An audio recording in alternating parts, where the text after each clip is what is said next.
열대사 장애에서 발생한 열은 사실은 위로 올라오는 거죠. 그래서 반대급부로 손이 찬다고 느끼는 분들은 얼굴에 열이 올라오니까 반대로 손이 차갑다라고 생각을 하는 거죠. 반대 현상입니다. 상대적으로 얼굴이 열이 많으니까 그 열이 다 얼굴 쪽으로 가니까 나머지는 어떻게 되겠어요? 손발이 찬 쪽으로 열이 못 가기 때문에 손발이 더 차가워진다라고 생각을 하시는 겁니다. 안녕하세요. 모양이사입니다. 지루성 피부염이 있는 경우에 환자분들이 손발이 차다고 걱정을 많이 하십니다. 얼굴은 뜨거운데 손발이 찬 경우가 많거든요. 그래서 얼굴을 손으로 딱 만져보면서 너무 손발이 차다고 걱정하십니다. 그리고 얼굴이 뜨겁다고도 걱정하시고요. 지루성 피부염에 대한 걱정은 사실 끝이 없는데 얼굴이 뜨거워도 걱정이고 손발이 차가워도 걱정입니다. 오늘 이 시간에는 왜 지루성 피부염에 손발이 차다고 더 많이 느끼는지 그 이유에 대해서 한번 알아보겠습니다.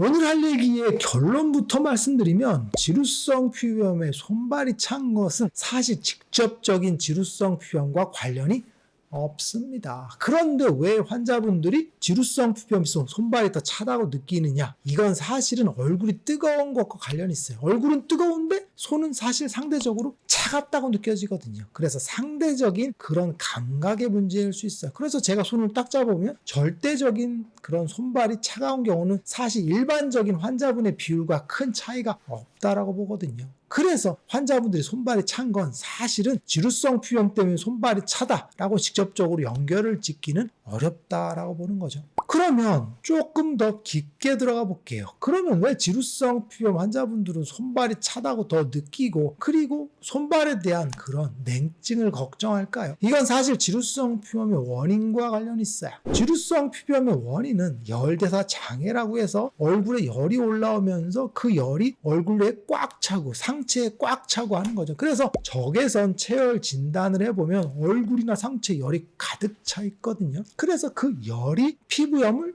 유발하는 겁니다. 그런데 열이 피부염을 유발해? 그러면 열 때문에 피부염이 무조건 다 생겨야 되거든요. 그런데 대부분 열이 많다고 해서 무조건 피부염이 생기는 건 아닙니다. 그러면 지루성 피부염에 열에 의해서 생기는 피부염의 그 프로세스는 어떻게 될까요? 실제로 열이 생기는 원인은 첫 번째는 심리적인 문제가 있을 거예요. 정신적인 스트레스, 그죠? 우울이나 불안감들, 이런 정신적인 문제들, 유독히 화를 많이 내거나 이런 분들이 계시죠. 그리고 시기적인 문제들이 있어요. 음식 관리를 전혀 못해서 기름지고 매우고 튀기고 하는 것들, 열을 많이 내는 음식을 많이 드시는 분들이 있어요. 그리고 피로와 과로, 이런 것들, 생활 습관의 문제겠죠. 그리고 유전적인 문제들도 있어요. 타고나기를 지루성 피부염이 있는 부모님에게서 태어나는 경우들이 있죠. 이런 경우는 민감성 피부 플러스 지루성이기 때문에 피부염이 잘 생기죠. 이런 상태들이 있는데 이게 열을 만듭니다. 그래서 그 열이 우리 몸에 쌓이는 거죠. 그게 바로 장부간의 열이라고 했죠. 간의 열, 위의 열, 이런 것들, 상체에 열이 생기는 그 기본적인 건 장부의 열이 얼굴 쪽으로 상부로 올라오는 거지. 이걸 바로 열증이라고 하는 건데 기본적으로 그게 장부에서 올라오는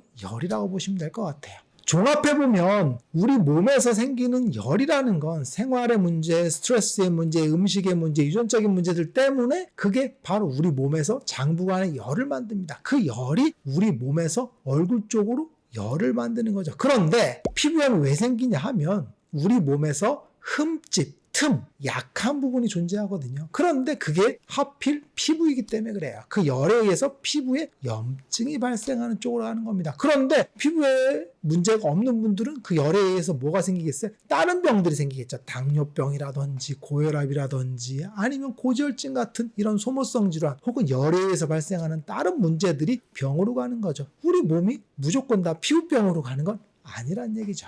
이상에서 살펴본 것 같이 열대사 장애에서 발생한 열은 사실은 위로 올라오는 거죠. 그래서 반대급부로 손이 찬다고 느끼는 분들은 얼굴에 열이 올라오니까 반대로 손이 차갑다라고 생각을 하는 거죠. 반대 현상입니다. 상대적으로 얼굴이 열이 많으니까 그 열이 다 얼굴 쪽으로 하니까 나머지는 어떻게 되겠어요? 손발이 찬 쪽으로 열이 못 가기 때문에 손발이 더 차가워진다라고 생각을 하시는 겁니다. 그런데 우리 몸의 메커니즘은 사실은 열이 많은 분은 얼굴에도 열이 많고 몸에도 열이 많습니다. 그런데 그 열이 얼굴 쪽에 더 많이 분포하는 거고 상대적으로 손발이 더 차갑다고 냉증으로 가지는 않습니다. 그런데 얼굴이 뜨겁기 때문에 상대적으로 얼굴을 만졌을 때 손발이 손발이 차갑다라고 느끼는 거고 열이 많은 상태에서 자기 손이 차다고 느끼는 경우들이 많습니다. 그런데 열의 불균형에 의해서 수족 냉증이 생겼다라고 보기는 어렵습니다. 그러면 진짜 손발이 찬 분은 어떤 걸까요? 실제로 수족 냉증을 체열을 측정해 보면 사실은 여름에도 차갑습니다. 그래서 제가 항상 환자분들이 손발이 차다고 할 때 여름에도 차갑냐고 꼭 물어보거든요. 그런데 여름에 안 차가운 분들이 대부분입니다. 그런데 냉증인 경우는 여름에도 차갑고 겨울에는 더 차갑죠.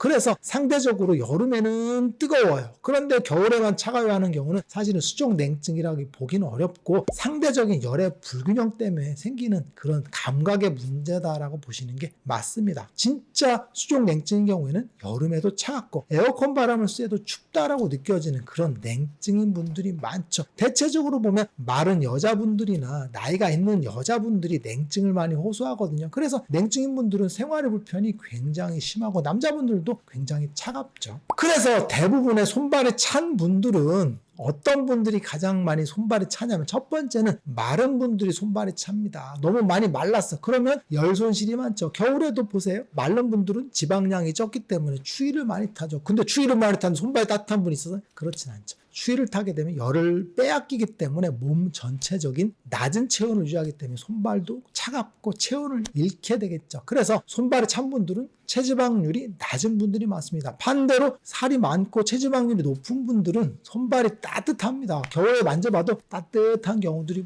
많습니다. 그런 분들 중에서 간혹 손발이 차다고 하는 경우들이 있는데 제가 만져보거나 하면 실제로는 체온이 차갑지는 않고 상대적인 거예요. 그런 분들 얼굴이 붉거든요. 그래서 지루성 피부염이 심한데 상대적으로 손이 정상 체온인 경우들이 많습니다. 그래서 손발이 차다고 느끼는 경우가 많은 것 같아요. 오늘 시간에는 지루성 피부염에서 수족 냉증을 호소하는 경우가 많은데 그 이유에 대해서 한번 알아봤어요. 지루성 피부염에서 손발이 차다고 느끼는 건 사실은 상대적인 열의 불균형 때문에 느껴지는 감각적인 문제다라고 보시면 돼요. 실제로 손발이 찬 분들은 여름에도 차야 되고 겨울에는 더 차가워야 되거든요. 그런데 얼굴에 열이 많으니까 그 열에 비해서 손이 좀 체온이 낮다라고 느껴지니까 수족 냉증이라고 하는 건데 절대적으로 보면 수족 냉증으로 보기에는 온도가 정상인 경우들이 많고 열증에 속하기 때문에 실제로 손발이 찬 분들은 체지방률이 낮거나 몸이 말라서 체온이 많이 손실되는 그런 분들이 많죠. 근데 정작 여름이 되면 손발이 차다고 호소하는 경우는 별로 없습니다. 실제로 수족 냉증은 여름에도 차고 겨울에도 더 차야지 수족 냉증으로 볼 수 있다라고 보시면 될 것 같습니다. 면역사에게 궁금한 거 있으면 댓글 남겨주세요. 영상을 통해서 답변하겠습니다. 빠이.